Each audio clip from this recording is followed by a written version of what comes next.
يا صباح الخيرات، ازيكم عاملين ايه؟ يا رب تكونوا بخير وبأحسن حال يا رب. جايين بقى بفيديو النهارده كله، بصوا طاقة طاقة طاقة وشغل كتير قوي قوي، نمت بسببه الساعة 2 بالليل والله. شوفوا يا جماعة، الكرومبا دي النهارده كان السوق، ودي كل دي حاجات السوق. فكان في كرومبايه كده جاية، الكرومبايه دي جاية زي ما انتم شايفين ايه، يعني بصوا متغربلة زي ما بيقولوا. كنت جايباها علشان ايه؟ تتحدى. فانا قلت لا، طب ما انا اخد منها بقى اللي اقدر عليه اعمله محشي، ما كناش من زمان محشي. وبعد كده ايه؟ احدق الباقي. فحصل إيه بقى، فأنا حطيت مَيّة زي ما أنتم شايفين كده على البوتاجاز، وقُمت إيه، مقطّعة الكرنباية كده وفرّعتها. اسمها فرّعتها والّا اسمها ورّقتها؟ مش عارفة، المهم ما علينا. والله ما عارفة الكلمة إيه. المهم إيه، زي ما أنتم شايفين بقى إيه، ضبّطت إيه، الكرنباية. وكان عندي اسمه إيه، بسلة، وكان عندي جزر برضه هنعملهم مع بعض. رُحت بقى زي ما أنتم شايفين الفريزر، جِبت الطماطم من الفريزر، وجِبت إيه، كان عندي شوية ورق لِفْت كمان، جِبتهم عشان إيه، عشان نعمل محشي ونكمّل على الكرنباية. باتكلم بسرعة هبط. عشان أعملهم مع الكرنباية، عشان الكرنب زي ما أنتم شايفين إيه، الورق بتاعه مقطّع، فأنا هاخد من الكرنب الورق السليم. جِبت بقى شوية بصل حلوين كده، جِبت 4 بصلات، وجِبت إيه، 2 فلفل، علشان إيه، عشان شوفوا بقى، عشان أعملهم لإيه، للمحشي. شوفوا، جيت حطيتهم في الكَبّة عشان عايزة يعني أعمل أي حاجة بسرعة، عايزة أخلّص. حطيتهم في الكَبّة زي ما أنتم شايفين، جيت أبُص لقيت الكَبّة إيه، بايظة للأسف، ما اشتغلتش، الكَبّة ما اشتغلتش. أنا مصلّحاها على فكرة، كنت مشغّلاها قريب، يعني دي تاني مرّة. باقول لكم الكَبّة ما اشتغلتش، زعلت أوي. المهم إيه، جِبت بقى البصل طلّعته كده، وقُمت إيه، مخرّطاه على إيدي كده. هنجيب بقى إيه، شفشق الخلاط، شفشق الخلاط رخر يا جماعة، باظ. آه والله، ده كانت ليلة الأجازة كلّها إيه، كان عليها لعنة. خلاص هنا عصرت الطماطم وإيه، وجهّزت دنيتنا كلّها. جِبت بقى الحلة دي وشطفتها كده، علشان إيه، عشان نعمل محشي. أنا يوم المحشي ده بقى عندي وسواس، كل حاجة باغسلها، كل حاجة باشطفها. عارفين، ما أعرفش، وسواس أوي يوم المحشي، مش عارفة ليه. المهم بقى زي ما أنتم شايفين كده، شوفوا بقى، هاجيب الحلة، هاحط في الحلة إيه، أحط الزيت وأحط الطماطم وأحط البصل، وأحط كمان حتة سمنة، وكله على النار، اضرب في بعضه يا معلم. أنا باعمله إيه، باعمله كده، بيبقى البصلة بتبقى مسكّرة، وبيبقى خفيف كده. كده خلاص إيه، كده البتاعة التسبيكة بتاعتنا، التقلية بتاعتنا بتاعة المحشي خلاص إيه، مع نفسها بقى إيه، على البوتاجاز خلاص. هنا بقى كانت المَيّة بتاع الكرنب غليت معانا. أنا بقى حطيت الكرنبة زي ما أنتم شايفين. بُصّوا، أنا عايزاكم تتفرّجوا معايا على الفيديو ده الآخر، بجد فيديو حلو أوي، وكُلّه شغل وكُلّه حركات. الفيديو ده خلصان الساعة 14:00 زي ما قُلت لكم، ومتكمّل تاني يوم بقى اللي هو النهارده. أنا بقى خلاص حطيت البتاعة دي، الكرنبة كده حطيتها في المَيّة وإيه، وشِلتها على طول، علشان إيه، مش عايزاها تغلي أوي، لإن زي ما أنتم شايفين الورق بتاعها إيه، متقطّع. هنا بقى طبعًا كالعادة يا جماعة، أنا لازم أحُط بلاستيكية كده، أحُط فيها إيه، أحُط فيها مَيّة ساقعة، علشان أحُط فيها الورق. لازم أوقف الغليان بتاع الورق، لازم، ده أساسي، وأنا باسلق الورق لازم أعمل الحركة دي، عشان الورق إيه، ما يتهريش معانا. زي ما أنتم شايفين بقى، شايفين الورق مقطّع إزاي. فأنا برضه إيه، بُصّوا، عملت برضه شوية محشي محترمين والله. لمّيت الدنيا برضه وإيه، وضبّطت الدنيا. هنا بقى كان عندي ورق ده اسمه إيه، لِفْت، كان في الفريزر. باقول لكم شوفوا، أنا باحطه من غير ما أسلقه ولا أي حاجة، أنا باقطّع اللِفْت يا جماعة، وباحطه في الفريزر على طول، ولا باغسله ولا أي حاجة عشان ما يعجنش في بعضه. أمّا باطلّعه بقى زي ما أنتم شايفين كده، باغسله غسلة محترمة، أنا غسلته كتير أوي على فكرة. بعد كده بقى بُصّوا، هاجيب الشبت، وهاجيب معاه كام بصلاية خضرا كده. لو عندكم بصل أخضر اعملوا إيه، اعملوا مع الشبت والكزبرة، بيبقى جميل أوي، بيبقى حلو مع المحشي. ممكن تعملوه برضه في إيه، وأنتم بتعملوا البصلة من الأول خالص مع الطماطم. هنا بقى زي ما أنتم شايفين، عملت البصل وعملت الشبت وإيه، وهنروح بقى إيه، نجهّز الدنيا، نشوف هنعمل إيه. هنا خلاص بقى كانت الطماطم بتاعتنا خلاص اتسبكت معانا، وقفلت عليها البوتاجاز. هنا هاغسل بقى شوية الرز المحترمين دول. بعد كده يا جماعة شوفوا هاعمل إيه، هاجيب بقى البهارات بتاعتي. شوفوا، هاسيب بقى الرز إيه، يتصفى شوية. هنا بقى هنروح على إيه، على البهارات. شوفوا بقى، أنا جايبة من كل حاجة ب10 جنيه، ب10 فلفل أسود، ب10 كمون، ب10 كزبرة، ب10 لوري، ب10 حبهان، حبهان لأ، الحبهان والورق اللوري ده مع بعضه ب10 جنيه، وب10 شطة. يعني ب50 جنيه كده شوية توابل حلوين مش وحشين نفعونا. فأنا إيه، قُلت بقى إيه، أمّا أروح كنت هافتح الورق وآخد من الورق، قُلت خلاص، ما أنا إيه، أحطّهم بالمرّة فين، في البتاع ده اسمه إيه، في بتاع التوابل، يبقى مرّة واحدة كده. زي ما أنتم شايفين بقى إيه، جِبت بقى اللي هو بتاع التوابل كده، وفضّيت كل حاجة زي ما أنتم شايفين، علشان تبقى يعني بدل ما الحاجة تقع مني مثلا وانا شغالة ولا حاجة، قلت لا يبقى ايه، افضيها مرة واحدة. الشطة بقى يا جماعة آخر حاجة، الشطة دي كانت نار، قعدت أعطس بعد ما عملتها والله العظيم، مناخيري حرقتني، قعدت أعطس كتير أوي. والفلفل الأسود كمان خلصناه. خلاص كده، شوفوا بقى بعد ما خلصت بقى الحاجات دي كلها هجيب معلقة اخد من كل حاجة حاجة. طبعا خدت معلقة كبيرة اسمه ايه ده، كمون، معلقة كبيرة كزبرة ناشفة، نص معلقة فلفل اسود، نص معلقة شطة، نص معلقة السبع بهارات، وشوية الملح. طبعا مش لاقية بتاع الملح لحد الآن والله العظيم، يعني بكلمكم اهوت أنا حاشية امبارح بالليل وكلنا المحشي خلاص وكل حاجة، مش لاقية البرطمان بتاع الملح، مش عارفة راح فين. المهم هنا بقى جبت بقى الورق اللي هو طبعا انتوا عارفين قطعنا بقى المحشي، قطعنا ورق المحشي، فده اللي هو اسمه هفتكر استنى، فده العود اللي فين، اللي في الورق بتاع الكرنب، العود ده اللي هو التخين ده، ماشي. فانا بقى سبته عشان احطه في ارضيه ارضيه المحشي. هنا بقى زي ما انتم شايفين انا بعمل المحشي، وهقعد بقى دلوقتي استريح على الارض، لان طبعا مش هخلص المحشي على الارض كله، مش هخلصه كله معاكم. قعدت على الارض بقى وخلصت المحشي بتاعنا، وظبطت دنيتنا. هنا بقى خلاص كده كان اول حاجه خلصت معايا كانت كانت المحشي. هنعمل ده بقى حبه الحاجات اللي باقيين من المحشي ده، شوفوا، وعندي خضره برضو.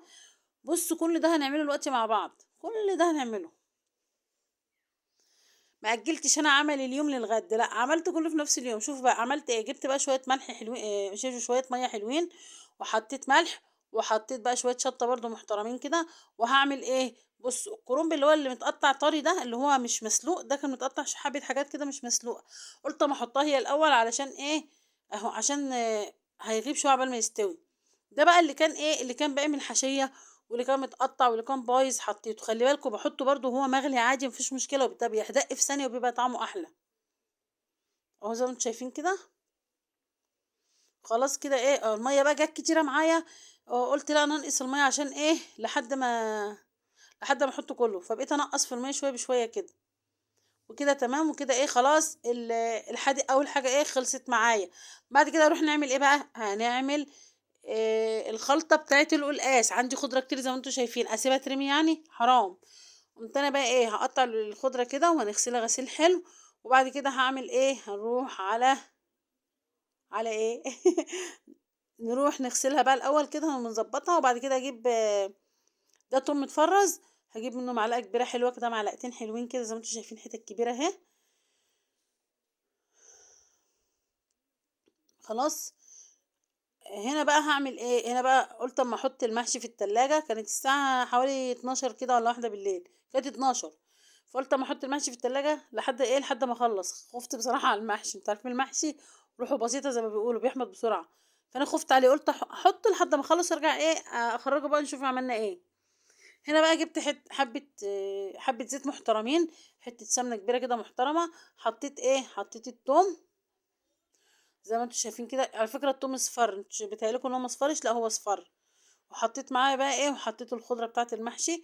وبصوا يا جماعة الخضرة بتاعت المحشي لا مش المحشي، الخضرة بتاعت القلقاس.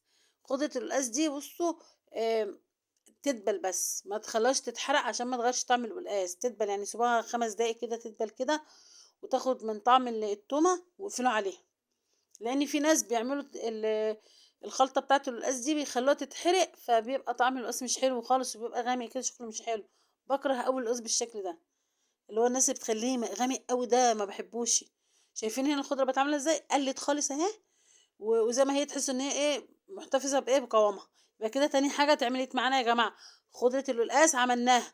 عملنا المحشي، دي تالت حاجه، يعني عملنا المحشي وحدقنا الحادق، وعملنا خضره القلقاس. نخش بقى الحاجه الرابعه، الا وهي البسله روح قلبي. خدت بقى يا جماعه كده صينيتي وبلاستيكياتي كده ورحت قعدت فين، رحت قعدت على الكنبه في الصاله. طبعا مش عامله انا واقفه ده كله، وخلصت البسله زي ما انتم شايفين كده. خلاص البتاع دي خضره القلقاس كانت بردت معانا. جبت بقى اكياس كده وقمت حاطه حطيت البسله في اكياس، تمام تمام. بعد كده بعد كده بقى بعد كده هنعمل جبت بقى الخلاط، شفتوا، لعنه لعنه، الخلاط ما اشتغلش، ما اعرفش ليه.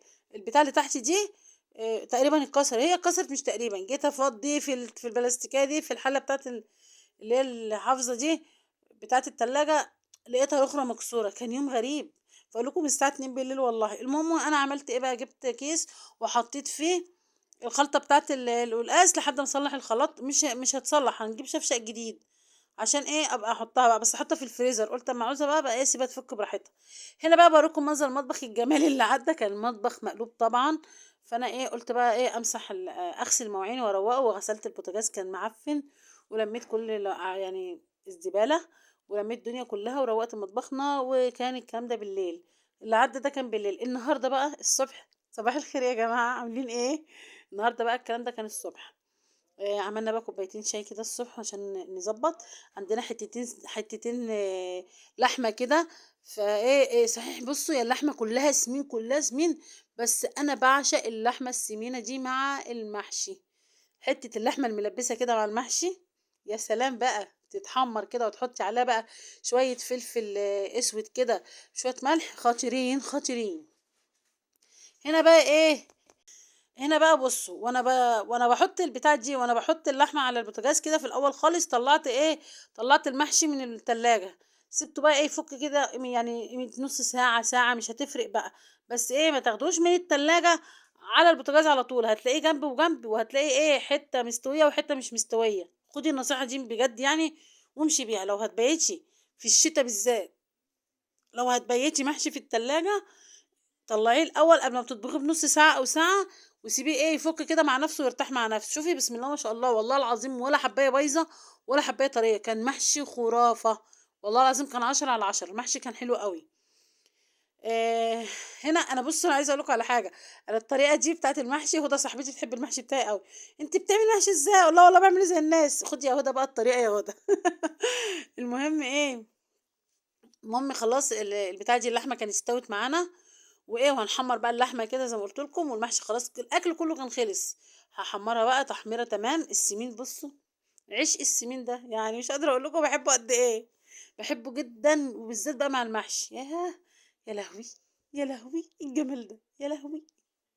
شايفين الجمال؟ حته اللحمه يعني متحمره قوي، والفلفل الاسود بقى عليها ايه هيخليها خطيره. شفتوا بقى شويه ملح بالفلفل كده، كان طعمها روعه. هنا بقى ايه، خلاص هاخد بقى شويه زيت من اللي انا محمره بيهم كده. مش هحطه كله طبعا لان هيبقى تقيل قوي. حطيته كده وغطيت بس دقيقه واحده لحد ايه ما اجهز الصينيه دي. بعد كده بقى خلاص غرفنا، وشايفين الاكل عامل ازاي، وشايفين عامل والله العظيم مستوي تحفه، سخن النار ما كنتش عارفه امسكه. الاكل كان تحفه والله العظيم، كان جميل قوي. و وتعالوا تفضلوا معانا بقى. هنا بقى خلاص كده كنا الحمد لله. قمت بقى ايه برضو قلت اروق مطبخي زي ما انتم شايفين. روقت المطبخ بقى، غسلت المواعين وروقت المطبخ، والبوتاجاز كان في حالة لا يرثى لها. فطبعا غسلته، لميت الكواش دي كلها غسلتها، وايه وظبطتها وخليته زي الفل اهو. شايفين او شوفين عامل ازاي بقى زي الفل ازاي. وعملت بقى لنفسي كوبايه شاي كده وخلاص، واخدها بقى واقعد بره. وكده اللي خلصت. تصبحوا على الف خير، يلا سلام باي، يا رب يعجبكم.